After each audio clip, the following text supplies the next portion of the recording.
Coffee and Football. This is Canadian Football League 2025 projection season. This is Week 8, Game 1.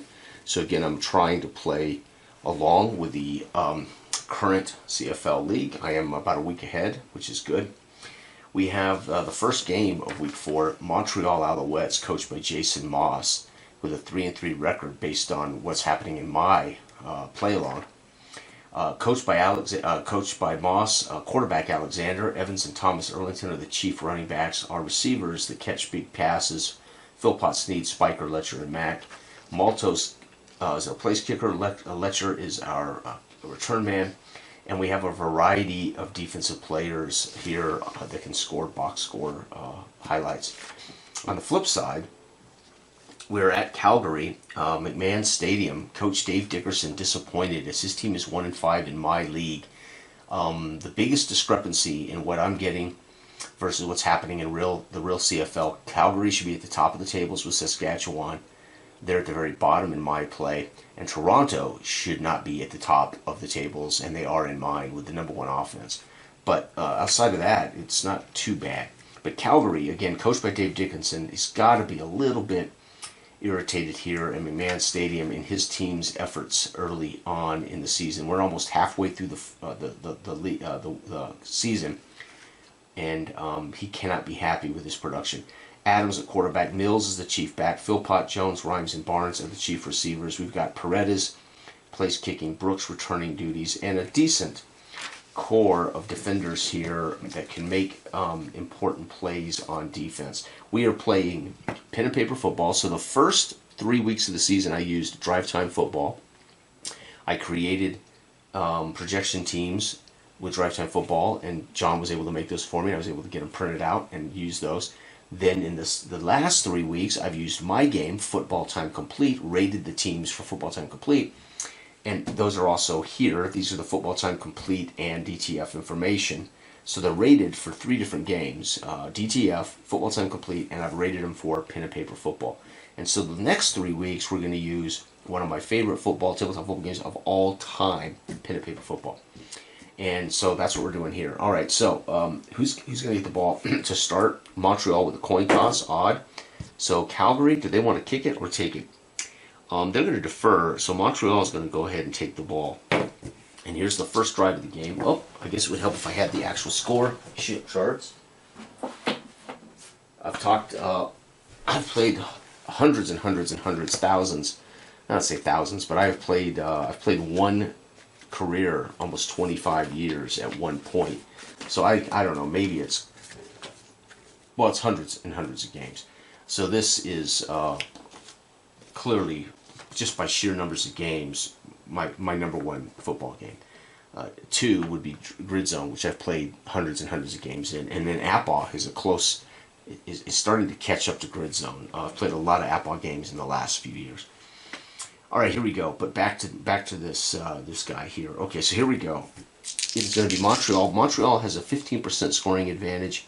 Calgary has a +6, so that's a 30% scoring advantage for Calgary. So that's epic, right? So this should be high scoring, but you know what? This is why we roll the dice. We don't know. Montreal goes to work with an 18. That's going to be a touchdown. How does Montreal score? They're going to score an 11-yard run. So Evans or Erlington? Let's see who. It's going to be Evans. So Evans scores on an 11-yard run. The PAT is assumed good by the score there. Holy cow. Calgary, what do they do? Calgary, 19 +6, 25. Calgary's going to score 21 points. Calgary's going to get 3 touchdowns in the first quarter, folks. It's 7-21. Calgary's first score is a 13-yard pass. Adams plants, rolls to the right. 3 was the roll. He's going to throw a touchdown to, it says right here, right running back. So we'll take that. 19. That's a touchdown pass to the running back. That'll be Mills. Holy cow. PAT's good. Calgary scores again in the first. It's going to be a 27-yard pass to the running back. Adams finding his running back. Mills a second time. They aren't covering Mills out of the backfield. Calgary taking advantage of it. And then it's going to be a touchdown for Adams running the ball. A 3-yard run for Adams. PAT. Folks, Calgary blows up The pent-up frustration of this football team and Dave Dickenson, they should be at the top of the tables. They are 1-5, and they have blown up at home in front of hometown fans. It's 21-7 after one. Second quarter, Montreal, they need to do something and do something fast. They're going to get shut out. Why do they get shut out? Nope, series of punts.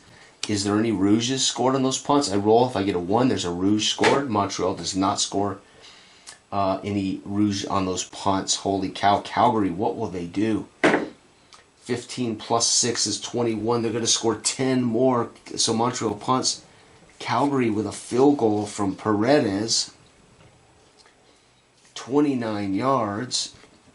And then Calgary's going to get another touchdown. They're blowing up here. 4-yard pass. Adams to Jones. 4-yard pass. Jones, PAT. Unbelievable. 10 more points. Folks, it is 31-7. Calgary pummeling Montreal here in McMahon Stadium. And that is going to bring a smile to Dickinson's face. I can hear him in the locker room now. Gentlemen, if we played like this every week, we would be 5-1. You guys have got to start recognizing your potential. And right there it is. Calgary blowing up. 31-7. Anything can happen, though, in the second half, as Calgary, though, is going to get the ball to start the second half. And 8 plus 6 is 14. They're going to score another touchdown. Calgary not laying off. 8-yard run for Mills. 8-yard run. PAT is good. That's going to give Calgary 7. Montreal needs to blow up. 14 plus 1, 17. They're going to score a touchdown at least. Montreal is going to get 7. And it's a 19-yard pass to Thomas Erlington. Alexander. 19-yard pass to Thomas Erlington. PAT 7-7. Fourth quarter. This is not going to help Montreal. They needed more. And 15 plus. They're going to score another 10 points. Calgary not laying off. It's going to be a Paredes field goal of 24 yards. And then Calgary's going to get a touchdown. 2-yard run by their fullback, which I don't have down. I'm going to say 2-yard run by, let's say, Philpott. An end round. 2-yard run by Philpott as he gets the wide receiver reverse. That's 10 more points for Calgary. Plus 3. 12 is going to be a field goal. Oh, and they thought, Montreal thought they might get the ball back. They kick a field goal thinking, hey, we'll get the ball back. Maltos with a 37-yard field goal, and that's where the game will end. Holy cow. 17, 31, 41, 48 points for Calgary as they blow up, sending Montreal spiraling to 3-4. Calgary fighting back 2-5. That's closer to the Calgary that's happening. Well, not quite that high scoring. Calgary's not quite putting up those numbers, but still, they are a much better record in real life than they have been in my pre-play. So there it is, man. Game 1, week 8. Game 2, the CFL 25. We have the 2-3 Edmonton Elks coming into the Mosaic Stadium to face the undefeated Saskatchewan Roughriders. Corey Mason, his Roughriders have been phenomenal this year. 6-0 in my pre-play.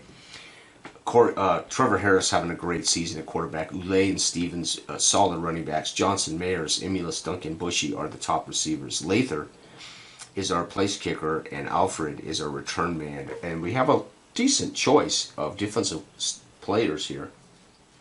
The Edmonton Elks coming coached by Mark Killam. They're not having a horrible year, but 2-3. They would like to get to 500 before we get midway through the season.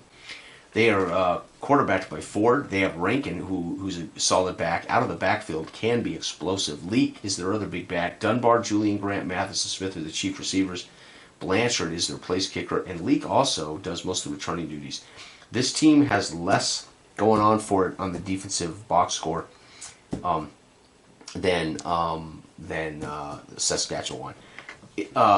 Edmonton's a +3, a 15% scoring boost in this game, but Saskatchewan is a +7, so this ought to be an absolute high-scoring butt-kicking. Odd, Edmonton wins the toss. They do not. Saskatchewan's going to defer. That means Edmonton was going to take the ball to start.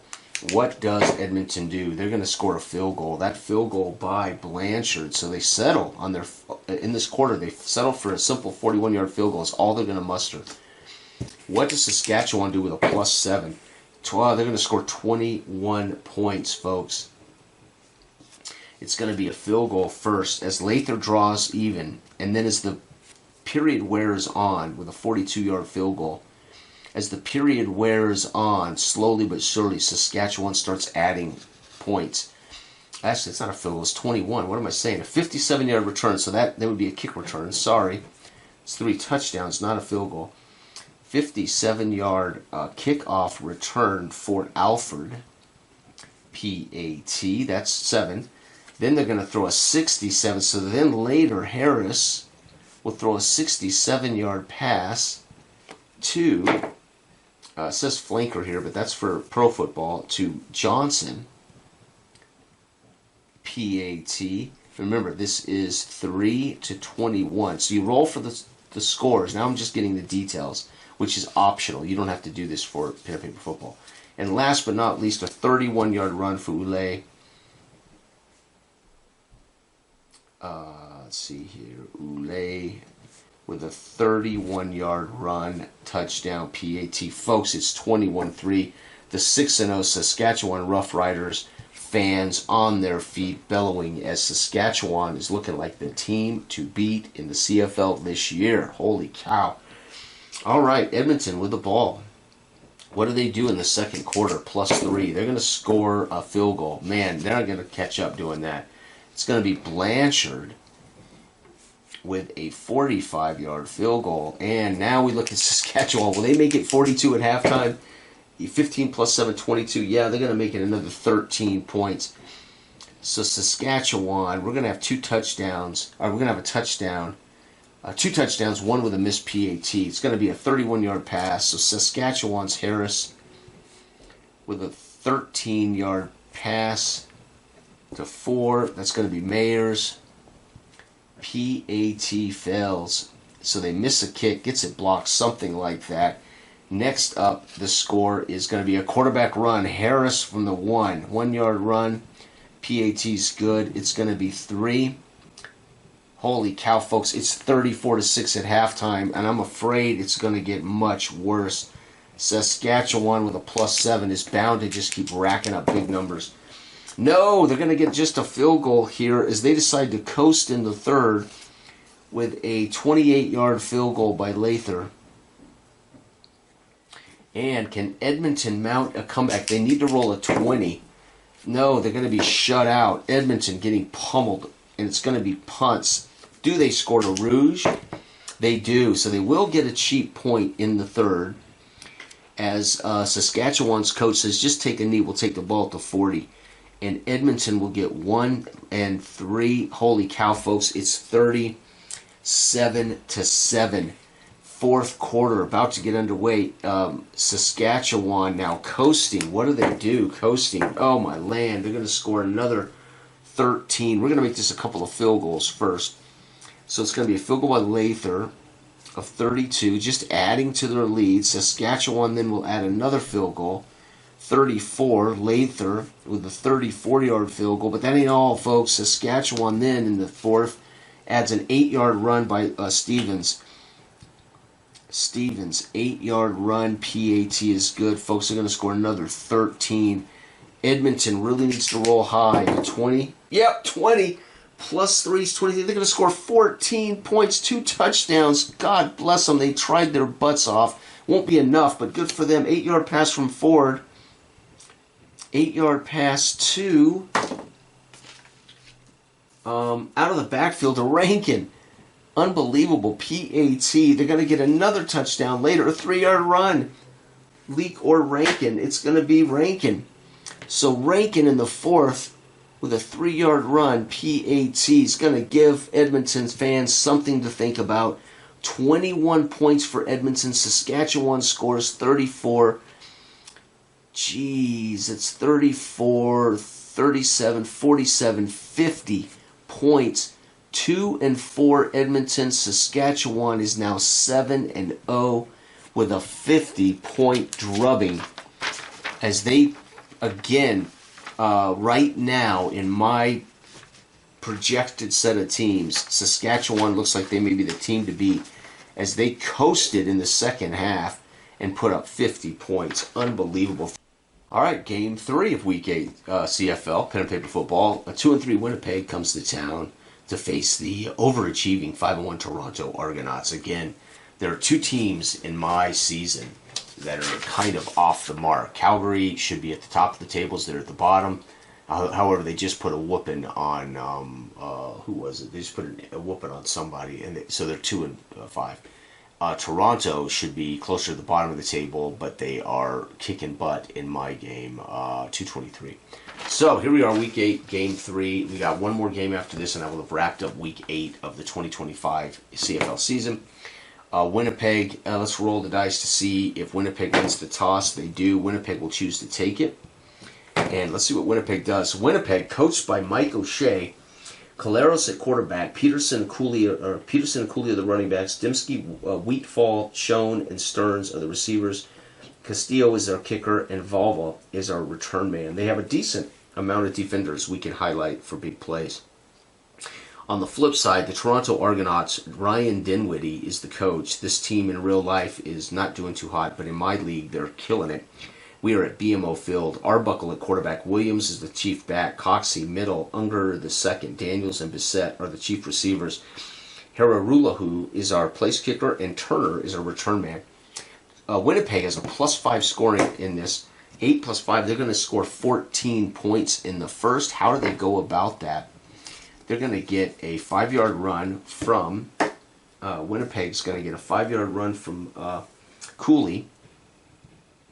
5-yard run, PAT, and their second touchdown in the first quarter is going to be a 25-yard run by Peterson, running back. 24-yard run, PAT. Holy cow, what does... And now, Toronto with a +4 at home. It's going to get 19. They're going to get 1 touchdown. So Toronto falls behind here. And it's going to be a run for the back, Williams. So both teams punching balls in on the ground. 1-yard run, PAT.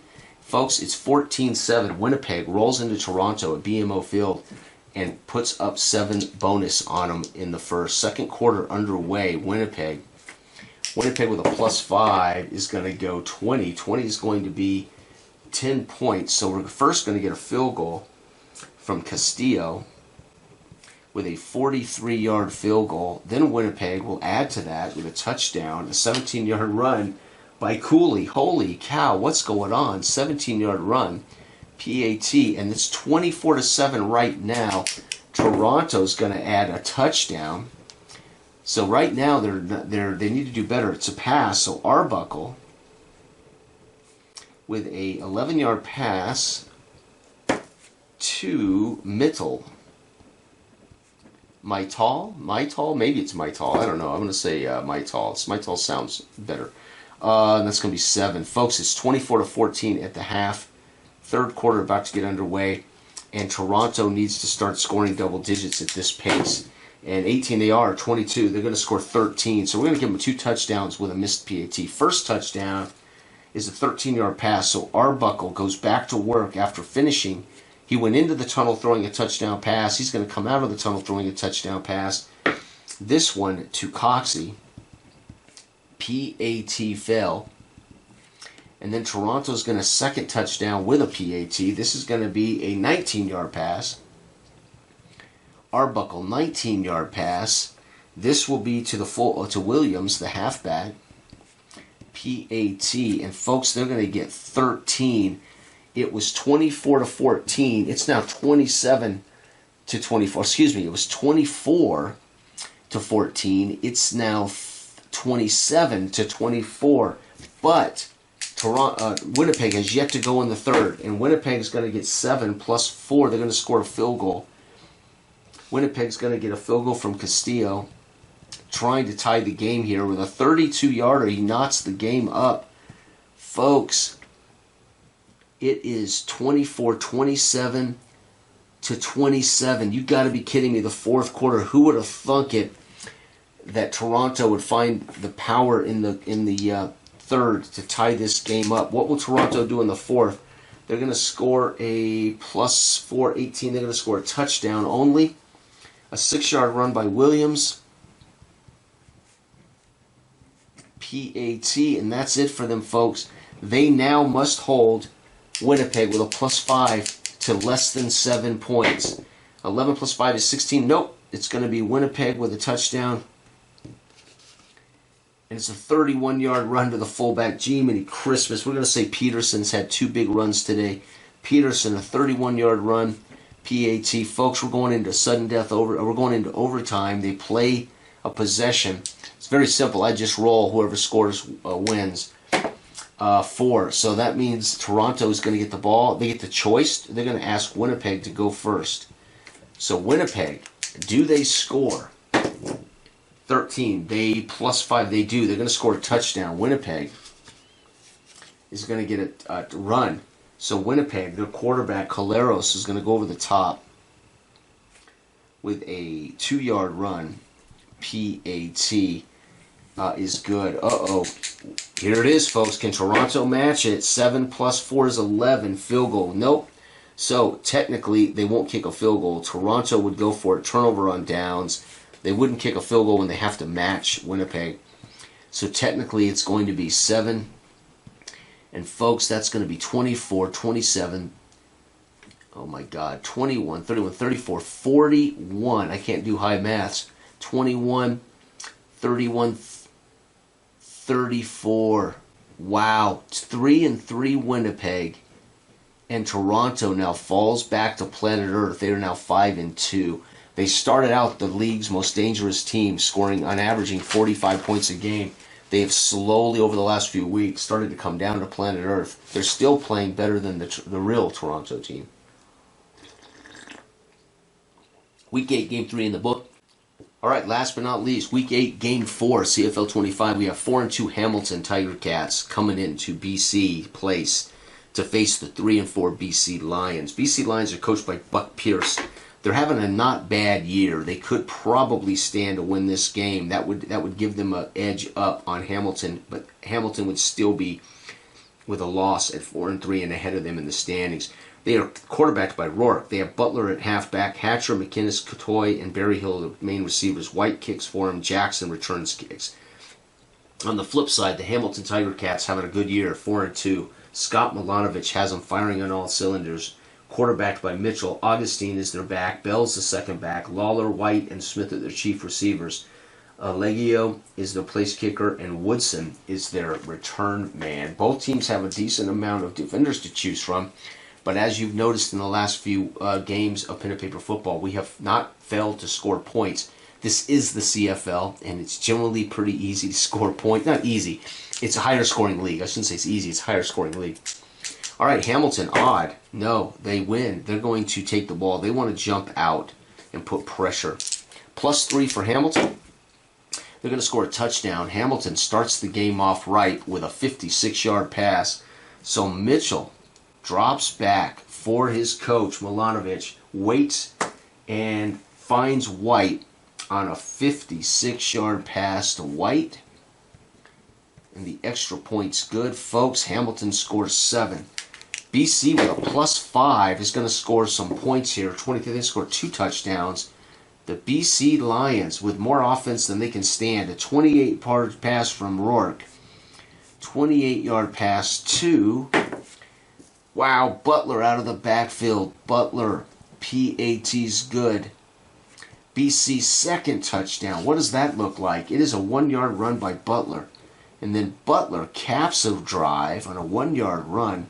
Folks, BC at home, here at BC Place in front of the fans, up 14-7 after one frame. Second quarter, Hamilton needs to keep up. Let's see if they can do it. 19 plus 3, 22. They're going to score 13 points. So Hamilton's going to get a field goal here from Legio. A field goal of 41. And then Hamilton's going to get another Legio field goal. This one of 46. And then last but not least, Hamilton would score a touchdown. This one an 8-yard run by Augustine. Well, actually we got 2 by Bell. So Bell will score an 8-yard run. And folks, that makes it 20-14. Let's see if BC can maintain pace. Yep, they're going to score a couple of scores here. They're going to score 10 points. So first we're going to see White get down close, maybe, and hit a 30-yard field goal. But then BC before half's not done with a 42-yard run by Butler. Holy cow, Butler with a 42-yard run PAT. They're not tackling very well here with Hamilton Tiger Cat defense. And they're going to score 10. Folks, it is 20-24 at halftime. BC, in front of hometown fans, takes a minimum 4-point lead into the halftime tunnel. And the Hamilton Tiger Cat, Scott Milanovich, in the locker room explaining to his guys, they got to find a way to make one stop. Make one stop, and we'll win this ball game. Make one stop on the road for me, and we'll win this ball game. BC comes out. Can Scott Milanovich's prediction be right? Can they make one stop in the second half? 11 plus 5 is 16. So far, no. There's a touchdown. It's a 9-yard pass from Rourke to Katoy. Rourke, 9-yard pass to Katoy. And folks, BC still stretching it. Hamilton needs to get off the schneid. Oh no, 8. They're going to be... so it's Hamilton that's not going to score. It's intercepted. So Mitchell does the unthinkable. Throws an interception to Bellew.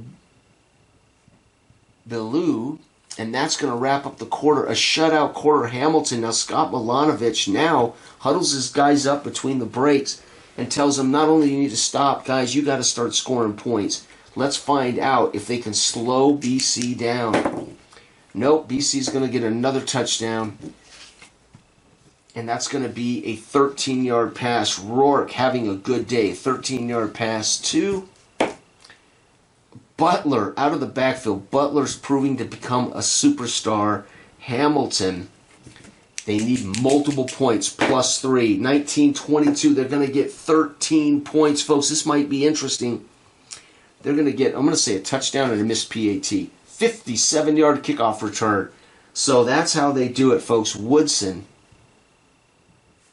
with a 57-yard kickoff return touchdown, and the PAT fails. They go for 2 maybe? I don't know. Hamilton, though, gets their second touchdown to wrap up this. A 7-yard pass from Mitchell to Bell. Mitchell's 7-yard pass to Bell, the fullback, or other back. Folks, let's add this up. 26, 33. 33 for Hamilton. 24, 31, 38, 33. BC Lions are going to hold on a win, knocking Hamilton to 4-3. BC climbs to the 500 ranks at 4-4, and that's going to wrap up week 8 of the CFL 2025 play. This is rated. These teams have been rated for Pen and Paper Football by John M. Stater. The first 3 weeks were played with Drive Time Football, rated for Drive Time Football. Then I rated them for full Football Time Complete. Played 3 weeks with my game, Football Time Complete. And now I'm going to probably play the next 3 weeks using Pen and Paper Football. All 3 different games that you could enjoy Canadian Football League with. Thanks for watching. Good day.